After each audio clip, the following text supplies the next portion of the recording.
Welcome to the Sports Science Dudes. I'm your host, Dr. Jose Antonio. Co-hosting with me is Dr. Darren Willoughby over at Baylor University in the great state of Texas. Hey, you can find us on Spotify, YouTube, and Apple Podcasts. Today, our special guest is Dan Turner, PhD, Dr. Dan Turner. If you want more information on him, go to drdanturner.com, but just a little bit about him. This will be a fun show. He is the Director of Athlete Safety for Enhanced. For those of you who aren't familiar with Enhanced or the Enhanced Games, you're going to learn a bit about that. Also, he's a lead scientist and high performance manager at Red Bull North America, which is kind of cool. Red Bull does some really cool stuff. He's worked with many, many athletes, including Olympians, a lot of high-end people, even surgeons, CEOs, so sort of the alphas of the alphas. And I hope I pronounced this right. He earned his PhD in clinical human physiology at Swansea University in the UK. Is that correct? Nailed it. Swansea University. Yeah, that's right. Swansea, awesome. I was about to say Swansea, but no, Swansea sounds better. City by the sea. Yeah. That's right. That's right. Well, Dan, thank you for for coming to on our show, Sports Science Dudes.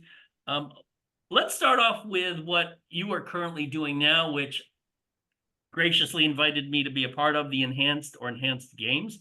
You're the Director of Athlete Safety, and I can tell you, I should start off with questions that are asked of me because they're going to be asked of you. The main question I seem to get the most of is, and it's not really a question, it's sort of it sort of goes like this. Well, how do you know nobody will die? And which I always thought was a sort of a ridiculous way of framing this, because my position has always been high-end athletes will use performance-enhancing substances anyways, and you don't see them dying. So I'm sure you get that question, so I figured I'd throw that first out to you and let me know what you think. Yeah, absolutely. Well, firstly, thanks for having me on the show. It's a pleasure to speak with you, Jose. And obviously, now that you're part of the scientific commission at Enhanced as well, it's a pleasure to be working on that front. So yeah, it's an honor to be here. Yeah, and with regard to the Enhanced Games, I think, I think since the outset, since Aaron D'Souza, the founder of this, and when he started in 2023, sort of the assumption is if you give an athlete free rein to do whatever they want to enhance their performance, then there's this idea that that more is better.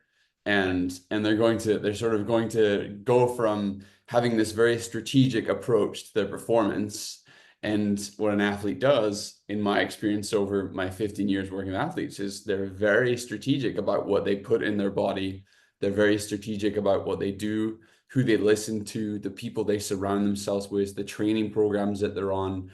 To get to that high level, everything is very meticulously thought out. And there seems to be sort of this assumption that if you take away a rule, which was created by the IOC, the International Olympic Committee, is that they're suddenly just going to go crazy and take everything and take more and sort of say, well, scrap it to everything that they already know. And I think that really isn't the case. So I think every sort of, like, when we look back in time and we look back in history, any sort of achievement, any sort of ambitious dream or goal that someone has an element of risk, because it's typically, especially when you fall into the category of, well, no one's ever done that before, right? And so there's a lot of unknowns, but people sort of conflate this idea of, well, if you take all these substances and we're sort of headless in the approach, and you're trying to do something that no one's ever done before, then the risk is sort of infinite and the risk becomes death. And I actually really think that when we really look at the literature and the research, the use even of steroids, for example, or even of many of the substances that are banned, many of these substances are medically used to treat illnesses and conditions, to actually help people who are struggling. And even if it's really, even, and so when you're sort of taking these substances within what is medicinally prescribed and having widespread use, the risks are often quite minimal. There are side effects. And often when you see cases of morbidity and death. It's when these substances are misused and when they are abused and when people go into this realm of doing something that is not considered medically safe and ethical, and not just doing it one-off, but doing it over and over and over again without any sort of supervision, without any sort of help.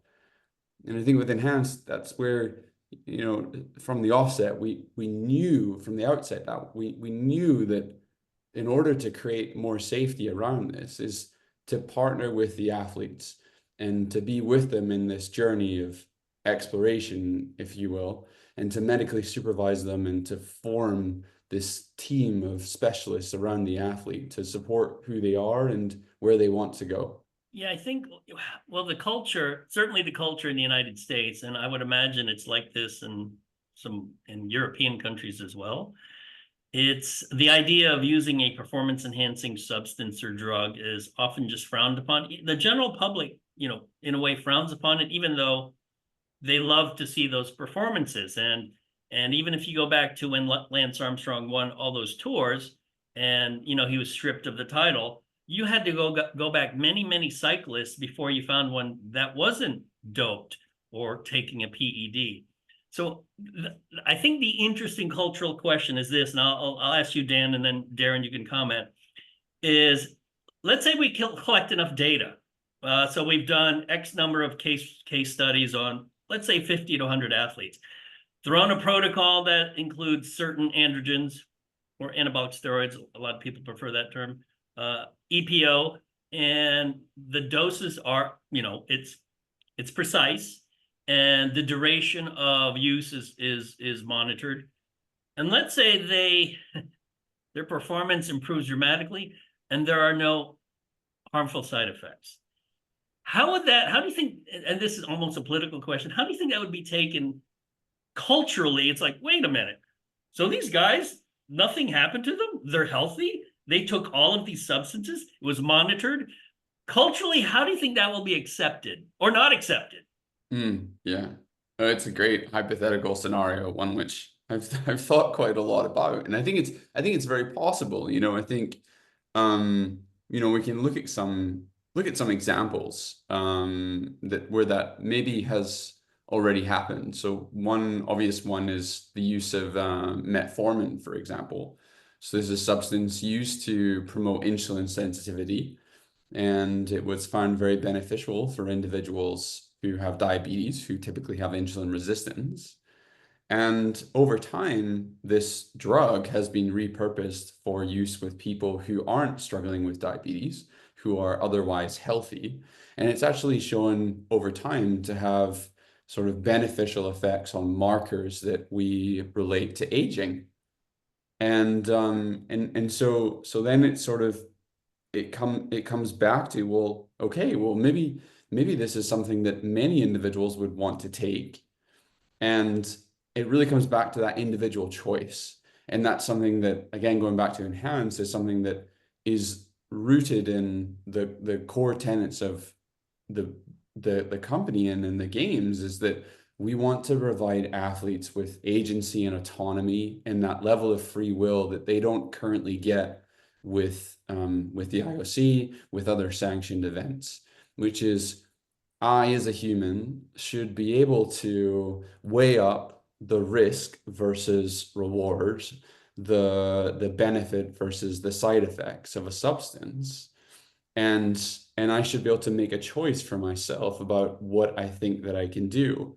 So I think when we think about what is the bigger impact of if we were to show that EPO, for example, 10 years down the line, it can be used very safely. I think the mindset shift that would have is people would start to consider, well, if I was to use that, what is the risk reward for myself?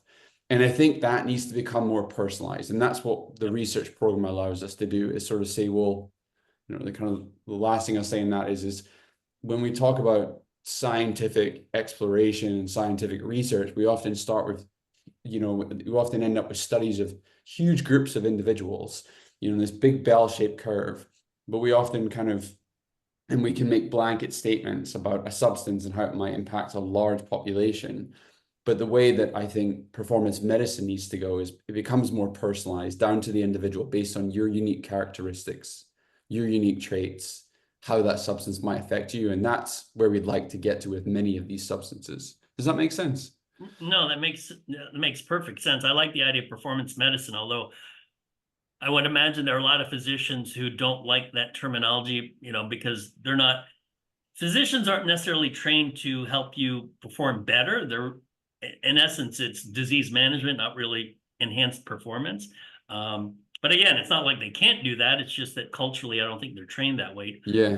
Yeah, Darren, what do you think of that? Like if, you show safety, you show that it's safe over many, many months or years. And, I would think the culture has to change. And it sort of reminds me of, if you go back to the 60s, Kenneth Cooper said aerobic exercise was good for you, good for your heart. And people are like, oh, no, it's bad for your heart. It stresses your heart.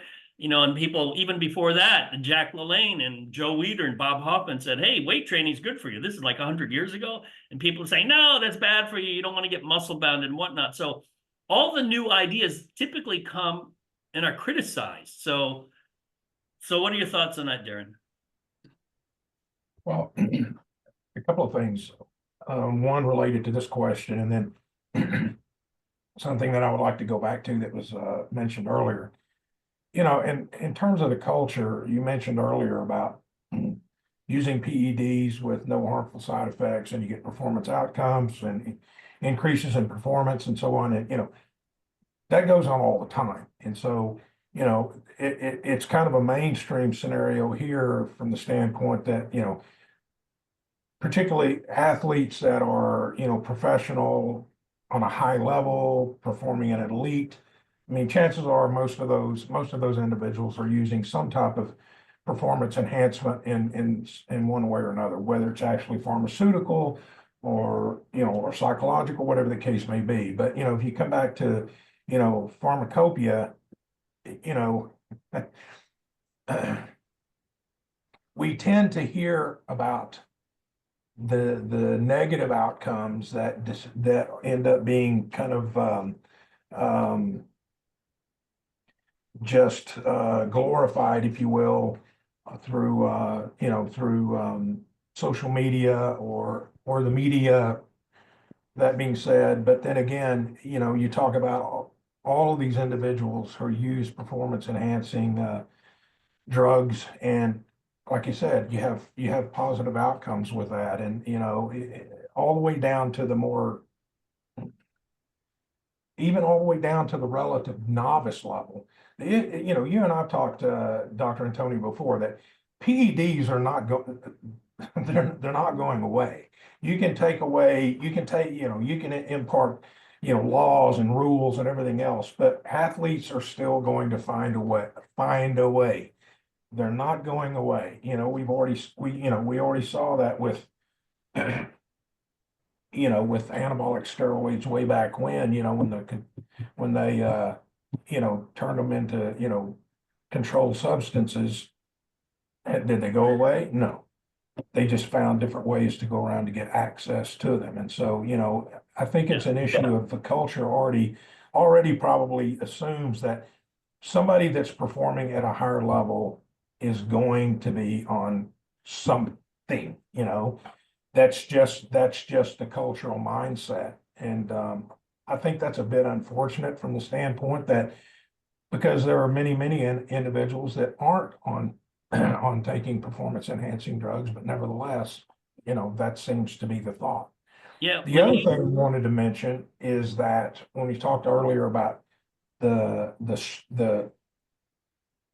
taking performance enhancing drugs kind of in a strategic manner, and playing the devil's advocate here a bit, I would say that probably the overwhelming majority of individuals that take PEDs don't take them in a strategic manner because they don't necessarily. Yeah, right. I think you're talking mainly about the bodybuilding community, right? Yes. When we're talking about bodybuilding, in fact, Dan, this is interesting because most of my exposure, let me backtrack a little. Back in the 1990s, I wrote for all the Weider publications, Flex, Muscle and Fitness, whatever. And that's when print media was big. And I had relationships with a lot of these bodybuilders talking about PEDs. Now, What's interesting about this, and I think this will be fascinating just from a science standpoint, is that bodybuilders are very open to telling you what they use in terms of anabolic steroids. However, the flip side, trying to get an endurance athlete to tell you how they use EPO is impossible.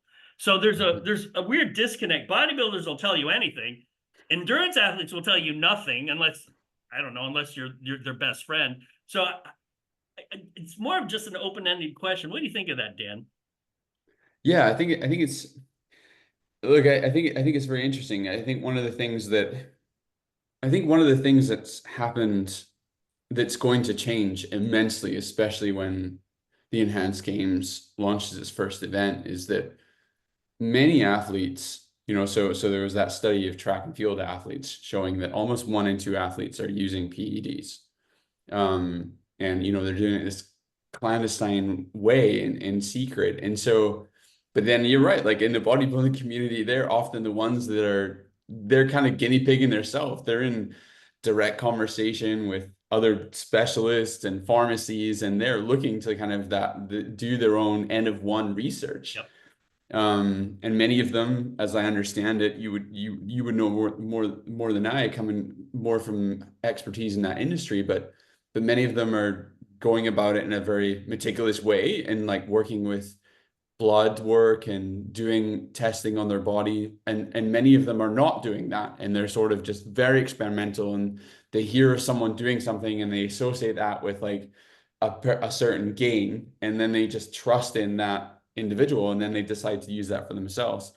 I think what we see, inherently within the sports world, and what I've seen is within the Olympic sports world and also the extreme sports world, is there's a lot of quiet around and silence around the use of PEDs, because there's a fear around obviously using them, and it's illegal.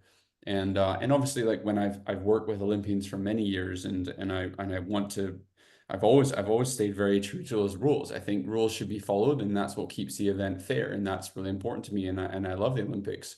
But I think the part of it that will change is that many athletes are taking substances, for example, Olympic athletes, and they're sort of taking substances that they are not necessarily the best substances to enhance their performance, because they can't take 3 of the best testosterone esters.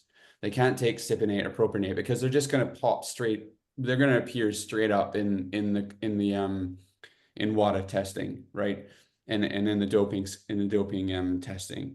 And so they're often taking substances that are kind of a little bit more underground, and the second best or the third best. And then the other part of this as well is that it's such tight competition that people consider whatever blend or cocktail or stack of things that they're taking, that's part of something like their training program that they don't want to share, right? Like that could give them a competitive edge. And when you're competing for milliseconds of a difference between a 100-meter sprint or 200, you're looking for every competitive edge that you can get. And whether or not that's giving you a psychological edge, thinking that you're maybe doing something that no one else is, or maybe it's giving you an edge where you've come up with some unique concoction that really works for you, and you don't want others to catch on with that. That is that makes sense for it to be secretive. With enhanced, will there be substances that would be not hands off, but not recommended based on the lack of data? Bodybuilders, they don't need data. They'll just inject whatever. But obviously these events are not bodybuilding, these are performance events. Yeah.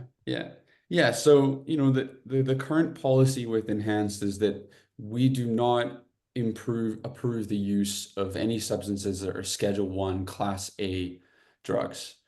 And these are substances that are considered by the FDA, considered by various health regulators around the world as substances that are highly addictive and really show no current or foreseeable potential to have a medicinal, useful, improving effect on health of an individual. And examples of that?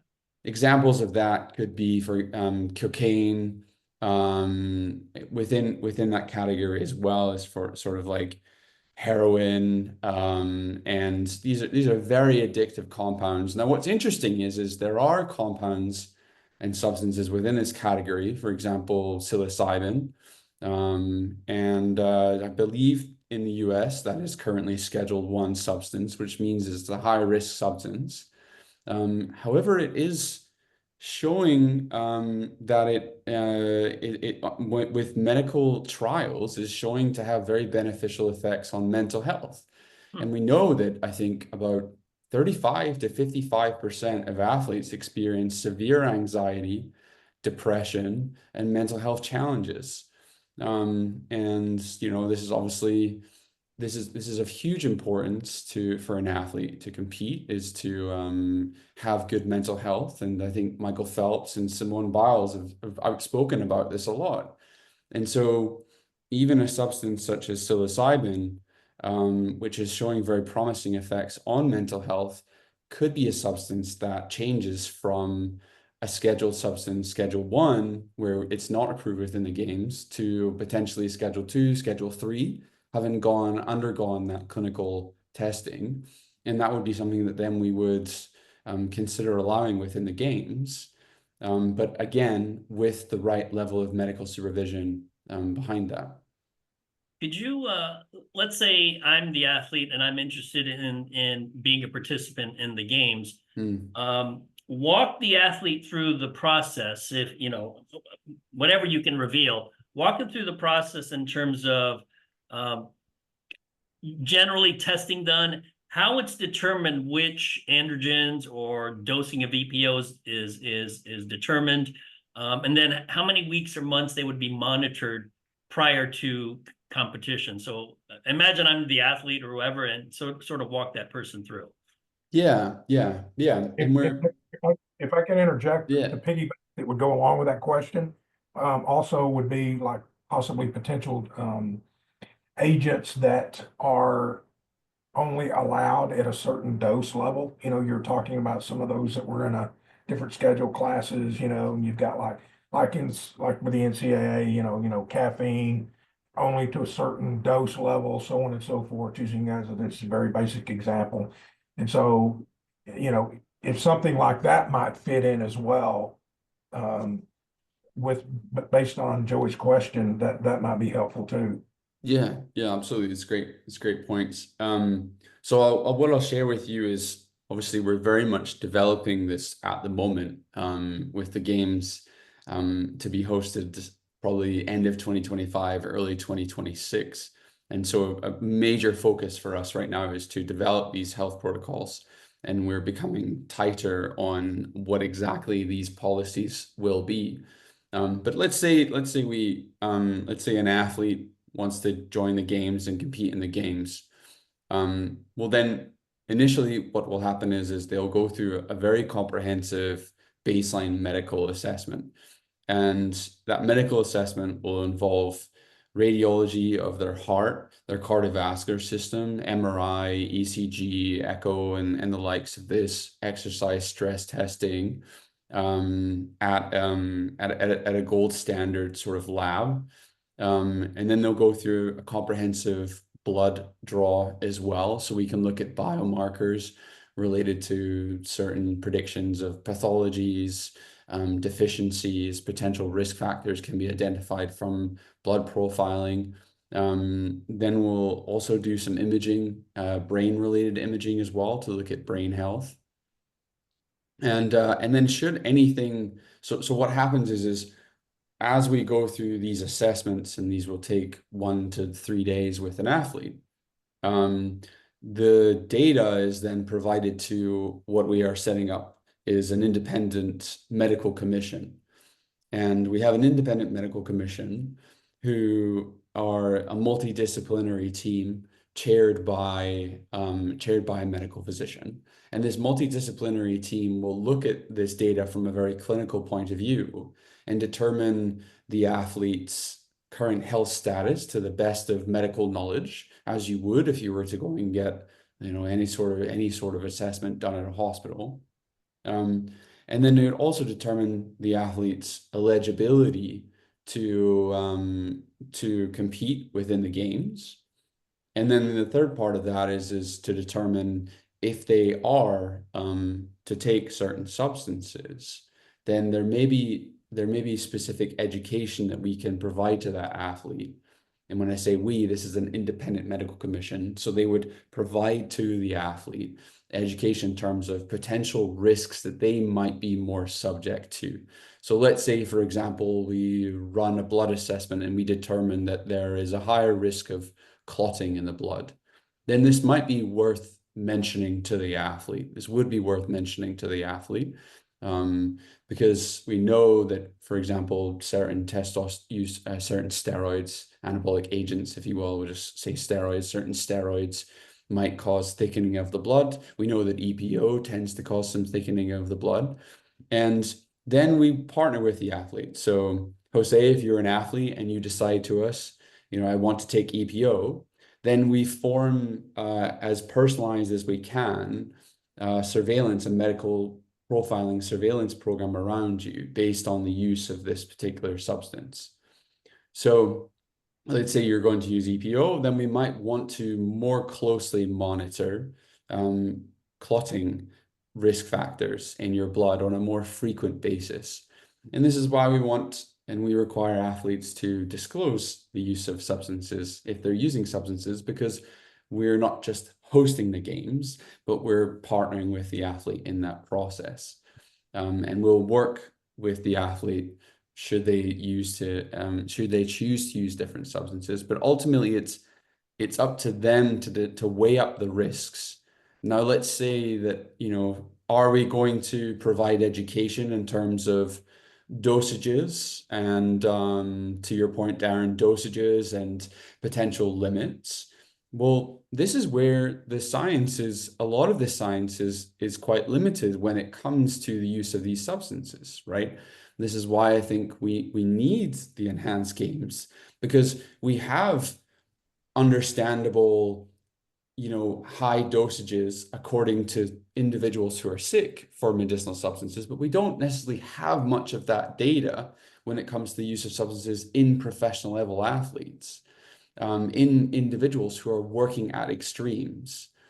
And so we can initially rely on, we can initially rely on clinical guidelines in terms of dosaging schedules and what is medically approved and provided by a medical physician.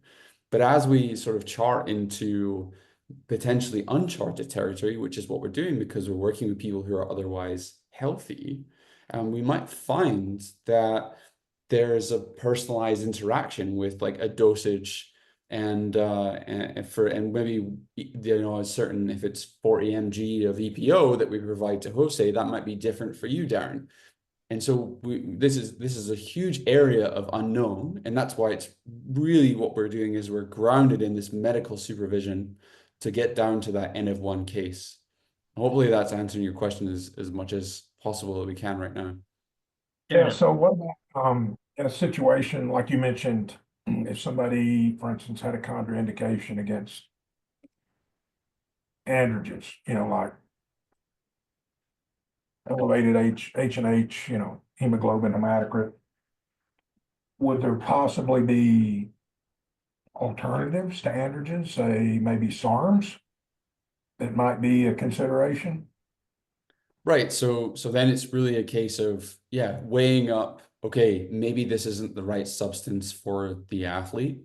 And then it's weighing up, what's the decision moving forward here? Is it that they come off of that substance? How do you come off of that substance, right? Do we need to come off of it gradually and taper that withdrawal from the substance usage? Can they come off it immediately? Many individuals using testosterones, right? Like testosterones tend to suppress our own endogenous production of testosterone, as we know, right? And so we might need to put them on particular substances that stimulate the hormones, whether it's FSH, LH, that are helping reignite that endogenous production. If it's something like EPO, does the athlete then need to go on anti-clotting agents or anticoagulants? And this type of thing, these are all things that would be and will be considered by our medical commission, and that's why it needs to be very, very personalized. Absolutely. Yeah. Now, the sports that are part of the games it's track and field and swimming only at this point. Is that correct? And strength as well. Oh, weightlifting. Yes. Yeah. So potentially, so we say strength. It really depends on, we're going through heavy recruitment right now in terms of athletes. And we'll be doing that up to, very close to the games, about a month or so out from the games, I would imagine, but that's to be decided. But yeah, strength is a category. We've had a number of strongman athletes very interested, and that's not your traditional weightlifting. We've had power lifters interested. So there's all sorts of potential categories in there to be decided. Yeah. No, I think what's interesting is there's really two things going on here. You have the games themselves, but really we'll be able to collect quite a bit of data on high-end or elite athletes, just really many, many case reports or case studies. And so the question is, what if it's an athlete who wants to go through the, quote, scientific part of it, i.e. the case report, but isn't part of the categories of athletes that are competing, meaning track, swimming, weightlifting? Is that a possibility as well? Oh, let's say you're let's take cycling, which is one of the more, they use PEDs like crazy in cycling. Let's say they just want to go through that protocol because it's like, wait a minute, you guys are doing what every athlete, I don't know if every athlete dreams of it, but I think it's cool. They would want to go through that protocol. Would that be something considered? Because that to me might be its own business. Yeah. It's a very interesting idea. It's not something that we're so laser focused on setting up for the enhanced games athletes at the moment. That my answer to that is no at the moment at this time. But this is I think the enhanced games have the mission there is to really help create superhumans, help create humans of the future.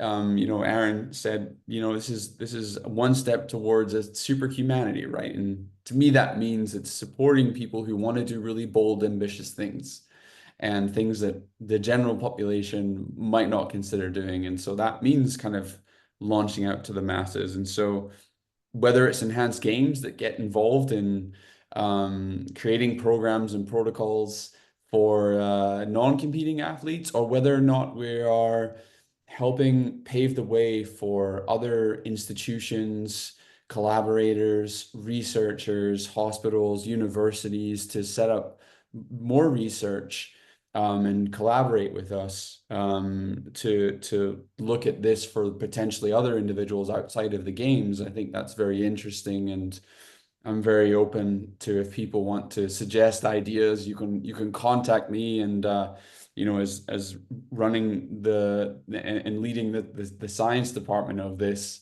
that's something that I would love to see in the future, because I think the more research that we can do into this realm of how do we make great people greater, and how do we explore human potential safely, how do we responsibly innovate with including many more individuals. This is something that would be very aligned with a personal motive of mine, that's for sure. Yeah. Well, this is something very unique from the standpoint that you mentioned research, and I know, excuse me, Jose mentioned that earlier, but here's a situation, because the time that we live in, rather than continuing to sweep this under the rug, just let's open this up and just accept it as it is. And from the standpoint of, like you just mentioned, Dan, we as a field could get a wealth of data. I mean, just data rich from the standpoint of realism, realistic dosages, realistic durations of use, realism with the pharmacokinetics of various PEDs, and in the paradigms in which they're constructed. And that's been one of the problems up to this point even with a lot of the studies with, bodybuilders and androgens, because a lot of times you don't get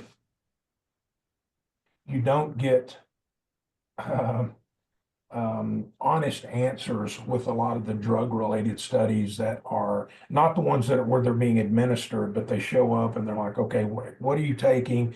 How much are you taking it? Well, they don't deny that there are, but a lot of times they're not being honest about the doses in which they're taking it. And so, automatically we don't have a realistic data set to be able to go with. And so this is a situation that could give scientists, exercise scientists, a chance to really understand interaction, synergism, um, relative to the sport in which these individuals are participating in and the PEDs that they're using as well.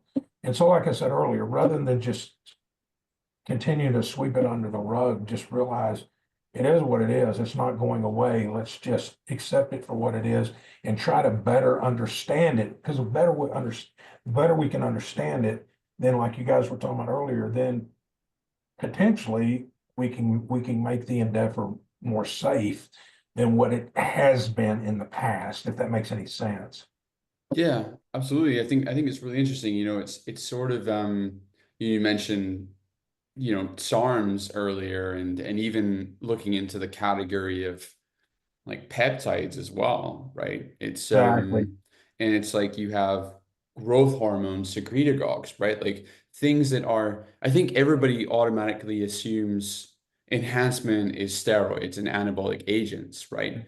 But it's only because that's sort of what was used for such a long time and by medicine, right? For burn victims, muscle atrophy, sarcopenia, right? Like these are very real conditions as a result of aging that, at some point in our life, many individuals are being treated for.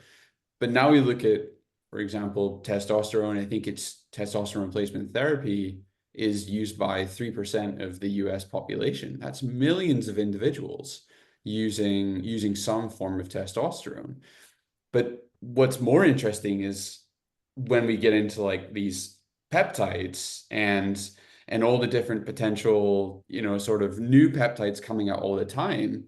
There's a real struggle of what I see to like keep up with all these new formulations. And the current process laid out, for example, by the FDA, which is designed to keep people safe and help treat people who are sick. It's on the other side of that, you have people that really want to, that, maybe they're not sleeping as much as what they can because we all have ambitions and we want to achieve great things. And the first thing that typically goes is some aspect of our quality of life, like sleep. And we're looking at certain substances and compounds and nutraceuticals. Jose, you have one of the largest nutraceutical backgrounds and work in the industry and the ISSN I was very fortunate to be at one of your conferences recently and really just innovating in that space of what the current knowledge is in terms of nutraceuticals and nutrition, and just learning that there are as many compounds as there are questions about what is safe and what is enhancing performance. And currently, with the way that the IOC and the world is set up, is like as soon as something becomes enhancing, they draw the line there, it's banned, and it immediately limits so much research, and we get stuck in just looking at medicinal effects of these substances. Now it's exactly what you're saying, Darren, if I understand correctly. It's like now we're going into this new realm of like, well, let's investigate how helpful these can be. And people are willing to do that. Many people are willing to like take some risks of potential side effects to improve their quality of life. That, there you go, because like you said, when you start banning things that people are going to do anyway, regardless, they'll find a Yeah. way around the ban. I mean, we we know that better than anybody. They're going to find a way around the ban. But once you start doing that, then that's when people start to take added risks for getting things underground, counterfeit things that may not be cured. Things that, that may create health risks just because they're not the real thing. So those risks, as opposed to simply just, as I said earlier, just kind of just opening this up so that, you can have adequate medical supervision, you can have adequate oversight, you can have, excuse me, adequate oversight where you have people like yourselves and us that, that work with athletes and supplements, nutraceuticals and PEDs in some cases, it provides more of an open avenue for science to blossom, for us to be able to know more, understand more, and be able to be, more creative in what performance truly is. Yeah. Yeah, Dan, I wanted to ask you a question. The term "the spirit of the games," not just Olympic Games, but athletic competition in general, that the reason there exists, quote, bans on certain substances is that, one, it creates the playing field's no longer level. So that's one. The other one I've heard is it violates the spirit of the games. I've always thought both were kind of odd, because growing up, in the United States, the spirit of the games is you want to win. You don't want to be in second place. Second place is the best loser, right? The level playing field's also been odd, because the whole point of competition, and this is where, when we first started to put ISSN together and talking about sports supplements, is the whole point is that you want to have an unfair advantage over who you're competing against. So you don't want a level playing field. And the spirit of the games, at least here in the United States, is you just want to win. So the biggest hurdle, or the biggest critics of Enhance, would be those who I guess use those as the excuses for why Enhance should not exist. So I just want your thoughts on that. Yeah, there's a few parts to this I find interesting, in terms of, when we talk about the spirit of the sport, from my understanding of what this means is exactly in agreement with what you just outlined, right? It's like, as a spectator and as someone who's been involved in sport for a long time, it's like, I want to know who the best person, who the best athlete in the world that is, right? Like, I want to know who that is. And then I also want to know whether or not that was, did they abide by the like what the criteria for that was, right? And so I think the first part where the spirit of the sport sort of falls apart within the current Olympic framework. And again, not hating on the Olympics, but it just breaks down, is because many athletes are finding ways around the rules, right? Like, they're cheating and breaking the rules. So you imagine just standing in second place and looking at the guy or the gal in first place and thinking, did they or didn't they abide by the rules? If I abided by the rules, and I know deep down that I really did, then, if they're not able to conclusively say, like, yes, they abide by the rules, then that to me is unfair. And that's not a level playing field. Now, the next, so I think that is sort of like what we would say is, this needs to be progressed in terms of fairness. There needs to be a more comprehensive way of creating a level playing field, of maintaining the spirit of the sport. And I think really what we're working towards is a more personalized approach, that is more kind of like fairness for the individual, given their circumstances, right? So maybe an athlete, here's an example. I've worked with two world-class athletes and both of them are constantly winning first and second place. Sometimes, vice versa, it switches all the time, but they're always on the podium together against each other. Is this track or cycling, or can This you say this is in like a motorsport. Okay. Right? Okay.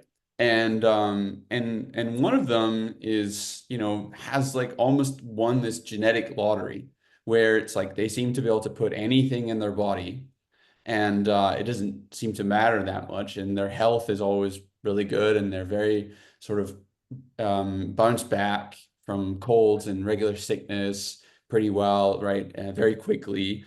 and the other is equally is performing incredibly well, but the amount of physiological health related struggles that the other individual has is 10x times by what the other athlete has, right?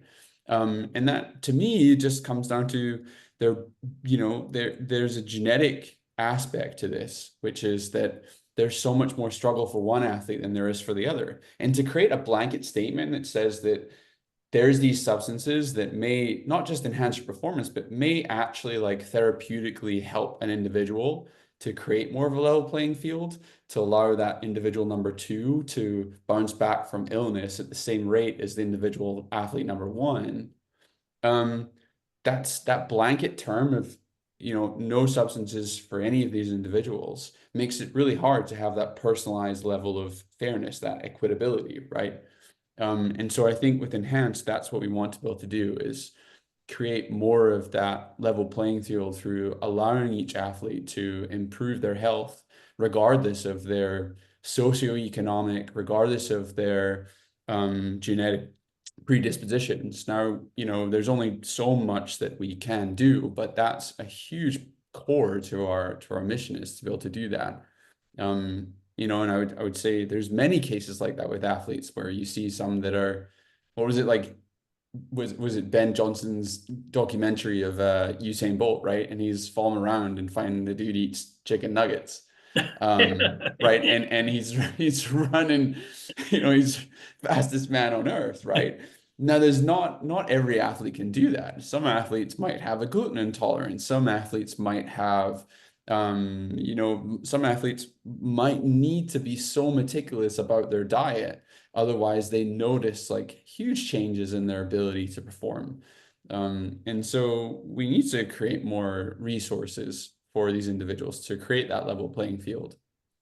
And we only have a few minutes left. I wanted to touch on, you had worked previously with Red Bull North America.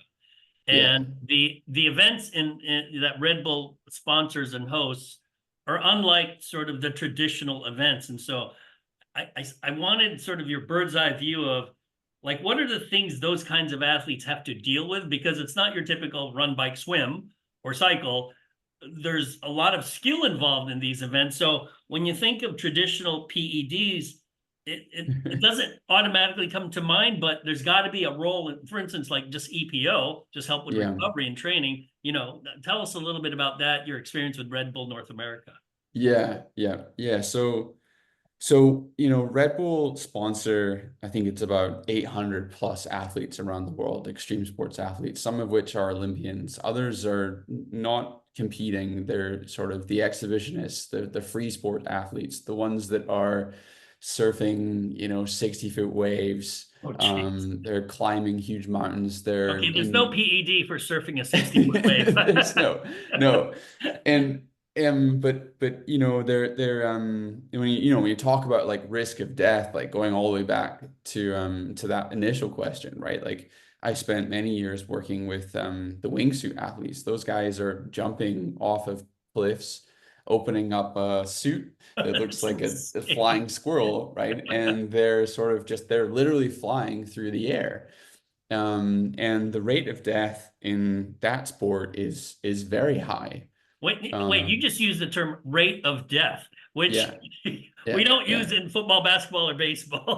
No, this is really real. And so, a lot of this extreme sports athletes that I work with, they have this incredible ability to manage this fear of death, and the stress that comes with that. And not necessarily death, or it could be severe injury, right? If you're 30 foot in the air off the edge of a half pipe, and you don't land that properly, and you connect with the deck in the wrong way, that's easy, like paralysis. And it's managing that psychological fear that these athletes, these extreme sports athletes, are extremely good at. And so a lot of what we focused on at Red Bull was stress inoculation, was how do we had a program that was developed by a great mentor and teacher of mine, Dr. Andy Walsh, and he founded the program. And his sort of whole approach was, how do you help athletes perform under great levels of pressure, and pressure that involves risk, that is a risk of severe injury and death. And so this was what was really interesting, and this might not be something that's often considered, is that in order for an athlete to, many of these athletes, they get really familiar with the lead up to the event itself. So if you're going to go to Nazar and surf a 60-foot wave, if you're going to hike a mountain, if you're going to do big snow, if you're going to do something really big like that, they get familiar with the ramp up to this event. But it's the come down afterwards that's really, really difficult. It's like you often think Wait, about, you mean okay, after they've done the event? after they've done the event, exactly. It's because then it's like there's this huge incentive and motive, personal motive to do this, right? Like I want to get to the top of Everest, for example, right? Like something that people, maybe many people that aren't professional athletes might dream of doing. But it's like, how do you return safely? And then once you've done that, how do you kind of come to terms with, inevitably there will be there'll have been moments in that process where you may have questioned, like your own, that you may have questioned the preciousness of life, right? Maybe if you've had a scare, right? Like you had a near-death experience, this is something that could really shake you and have you question your own sort of psychological and your own identity, right? Like your own psychological state. And after that, many athletes sort of come to terms and have to then come to terms with like, do I want to do that again? Do I want to push myself more? Or they're so activated physiologically and psychologically after that 60-foot wave, for example, how you don't sleep for days afterwards. That's crazy. And so it's really interesting, like that recovery process, of how you rejuvenate the mind, rejuvenate the body. But can you, like, for instance, did you work with any of the free solo climbers that were I rate of death? did, yeah, I did not work with any free solo climbers. I work with a few climbers. I work with Sasha DeJulian. She is an incredible female climber, and I what mean, she does, yeah, are yeah. they born, in a way, I think you almost have to be born fearless. I don't know if that's the right word, because most human beings would be just like, no, I'm not going to do that. And others are like, okay, I might fall 50 feet and die, but I'm still going to climb. Right, yeah. I think some people potentially have, like, physiologically they experience less fear than others because maybe they some sort of genetic predisposition. But I think every athlete that I've experienced, that I've worked with, experiences a significant level of fear. It's that they're able to hold it really, really well. They're able to sort of process that fear. And the last part add is they're able to contingency plan around that fear a lot. So rather than thinking like, oh, if I, don't, if I grab onto this rock face and and if I'm holding on to this particular boulder, this particular jug, and it breaks for whatever reason, most individuals' assumption is like, that's it, game over, it's over. These athletes will contingency plan. They'll see 10 steps between the worst case scenario and the actual catastrophic event. And Yes. they'll have a plan around that. And so I think what they do, the lesson I learned through that is like contingency plan around like the worst case scenario as much as you prepare for the best case scenario. And that's what gives confidence, is that planning around every potential aspect of what you want to do. One last question. Out of all the extreme athletes you've worked with or been around, who would you consider the, I guess, for lack of better terms, the most athletic? Meaning, wow, if this person had chosen soccer or track and field, they would have like kicked butt in it, but instead they chose to do something really non-traditional and a little crazy. Yeah. Oh, Dan, that's a good question. I would say motocross athletes are extremely resilient. They have they're often, the positions they need to put their body in, the strength they need to possess in order to sort of withstand the forces that they experience, that and the psychological sort of attitude and the resilience and the risk tolerance they need.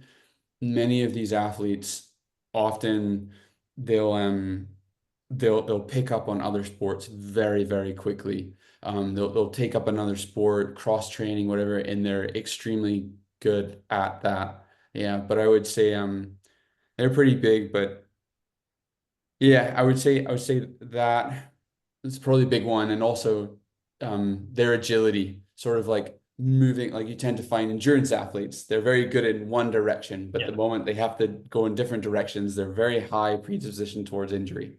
But that flexible, having to change and have strength at that end of range of motion is something that I see motocross athletes developing, that I think they transfer to other sports very well. Dr. Willoughby, have any final thoughts or questions for Dr. Dan Turner?